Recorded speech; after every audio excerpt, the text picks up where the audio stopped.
Thank you for all appearing here today. Mr Stevens, the ABC has continually and arrogantly defied calls to apologise to veteran Special Forces Commando Heston Russell. Your ABC lost a defamation case to him. You wasted millions in taxpayer money. After that, the ABC has been caught publishing manipulated video with inserted gunshots claiming it's Heston Russell. How long are you going to oppose doing the right thing? Just apologise to Heston Russell when that's all he's asked for from the start. Senator Roberts, thanks for the question. You raised a series of things implying each of those matters were connected. There are a number of issues you raised that we can separate out and talk in detail.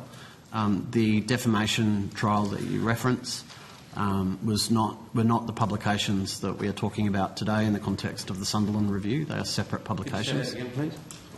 The publications that Mr Russell sued the ABC on in the defamation trial that you referenced were not the publications that were subject to Alan Sunderland's independent review. They're separate matters. It's important to distinguish the difference. Did you lose that case? Beg your pardon? Did you lose that case? We did, and we respect the judgment of Justice Lee. Thank you. I'm sorry, Senator Roberts, do you mind if I just ask a clarifying question? That's not the case, Mr Stevens, because on the 30th of November, ABC lawyers actually produced the helicopter video in the federal court, which made, and then in its defence, the ABC pleaded truth and said that Heston Russell was the shooter. So the helicopter video was absolutely front and centre of these federal court proceedings. Would you like me to respond to that, Senator? Yes. With respect, the vision you're referring to was not a publication. It was vision from Helmet Cam that was used and utilised in these publications, but were not a publication in their own right.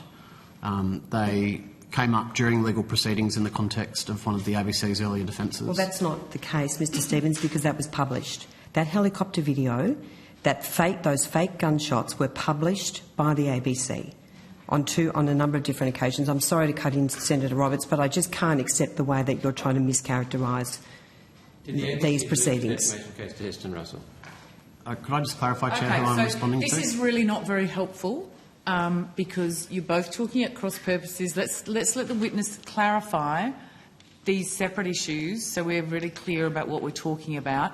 And then Senator Roberts has the call, so we'll keep with that line of questioning to minimise this level of confusion.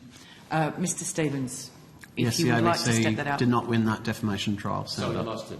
Yes, Senator. Thank you. Are you going to apologise to Heston Russell? The Managing Director, Mr Anderson, has previously been asked in Senate estimates that very question immediately after the trial and was very clear as to the ABC's position on that. In relation to... What is that position? I don't have the transcript with me, Senator Roberts. What's Mr Anderson's position? He's the Managing Director of the ABC. No. What is his position that you're referring to now? In terms if we could please provide that on notice. Mr Anderson absolutely provided information on the record. We don't have that in front of us. We would like to be able to access that information so that we give a true account of what Mr Anderson said. So why are you afraid of apologising to Heston Russell? You've done him a disservice. Why are you afraid of that? There's no means of being afraid or not, Senator Roberts. I think we're happy to talk at length about any of the matters in relation to either the defamation trial that you've referenced or the very separate publications which were subject to the independent review. I'm not sure if you've had an opportunity to read that yet. The review has been tabled for this committee to be absorbed. And the review makes very clear, and we accept the findings of that independent review. Now, in relation to the specific mistakes in relation to that review, we have absolutely issued an apology for the video editing errors that occurred. We're not hiding from that, and that apology extends to members of the 2nd Commando Regiment. So, as I understand it, Heston Russell has done distinguished service for this country, and you've defamed him. Your organisation has defamed him. All he wanted in the first place was an apology, as I understand it. And yet we spend millions of dollars now avoiding an apology. What's so difficult? Senator Roberts, in relation to the matters that have been tabled today, in regards to the independent review into our three related stories in regards to line of fire, we're not hiding from the fact that we have apologised for the video errors that have occurred in that. And that apology extends to members of the 2nd Commando Regiment. Mr Russell was not named in those publications. The nature of defamation, at risk of stating the obvious, is that we accept the judgment. The judgment came with quite a sizable amount of costs to Mr Russell. The court does not dictate or call on the other party to apologise. And so Mr Anderson was very clear in his answer previously as to, in relation to the defamation trial, the ABC's position on that. And as I said, I'm happy to take you through in detail the ABC's response to Mr Sunderland's review. Okay, we'll have that on notice then, please. Who signed off on the video with the extra gunshots manipulated into it? Senator Roberts. I know this has been asked before, but I want to know who signed off on it. Senator Roberts, as the Sunderland review makes clear, the two publications for 7:30 were subject to robust editorial discussion. As Director of News, those publications were referred up to me, and I take full responsibility for signing off on those publications. So you signed off on the doctored video? With respect, Senator Roberts, I'd ask you to withdraw the allegation that it's doctored, because the independent review shows that there is no evidence of doctoring. So how was it manipulated to have multiple shots when only one shot was on the original video? Surely that's manipulation, doctoring, fabricating.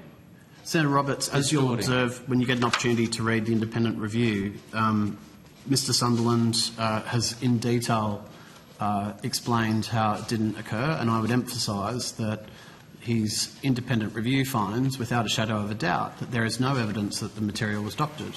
The editing mistakes were inadvertent. We don't hide from the fact that they were... editing mistakes were inadvertent?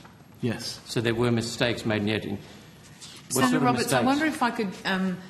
do you have a copy of that report? No, I don't. Okay, maybe we can furnish you with a copy of that report, which may assist you, which was undertaken by Mr Sutherland to investigate these issues, and his findings are stepped out in there. Saying that it was accidental? I think it would probably be beneficial to quote Mr Sunderland, who says in his report, "I find no evidence that anybody at any stage made a conscious or deliberate decision to introduce additional gunshots."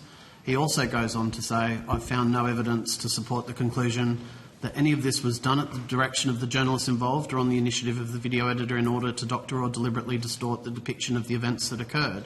And he says, on the contrary, what evidence there is suggests it was not a deliberate editorial decision to include additional gunshot audio in order to mislead or deceive. So you said a minute ago, unless I'm wrong, that it was a mistake. It was an error. It was an editing mistake, Senator. Yes. An editing mistake. Okay. So in other words, it wasn't deliberate, but it still happened. Absolutely. We'll need to rotate the call, Senator Roberts. Could I just ask one last question? A federal court has found Mark Willisey was combative, overly defensive, and that likely led to millions of dollars being wasted by the ABC on this court case. Now there's outright proof that the ABC erred in its gunshots on the video to make which made Heston Russell look worse. All the while, Mr Willisey was trying to sell his own book about the issues that have caused the ABC all of these problems. Why won't you step him down, and what disciplinary action have you taken against Mr Willisey? Senator, could I clarify, was that a direct quote from the judgment that you just made? Which aspect of it? You said that the judgment, and then you went on to say something. That's an editorialisation, I think. Was that a direct quote from the judgment, or...? The federal court has... I don't know if it's a direct quote, but that's my understanding. Federal court has found Mr Willisey was combative, overly defensive. That likely led to millions of dollars being wasted. That likely led to millions of dollars being wasted. That's my addition, the millions of dollars. Yeah. So I think what the court found actually that Mr Willisey genuinely believed the publications were in the public interest. And the court also generally accepted Mr Willisey's evidence. And I would add that... As I understand it, Mr Stevens found that Willisey was combative and overly defensive. I think I think there's various descriptions in the judgment about the nature of the intense criticism the ABC was under and the ABC's response to that over a period of time. Mark Willesee is a highly esteemed journalist, and we back his work 100%. So you're not going to Senator step him Roberts, down? we need to move on. We'll give you another chance later if you wish. Thanks, Chair. Thank you. Senator Henry.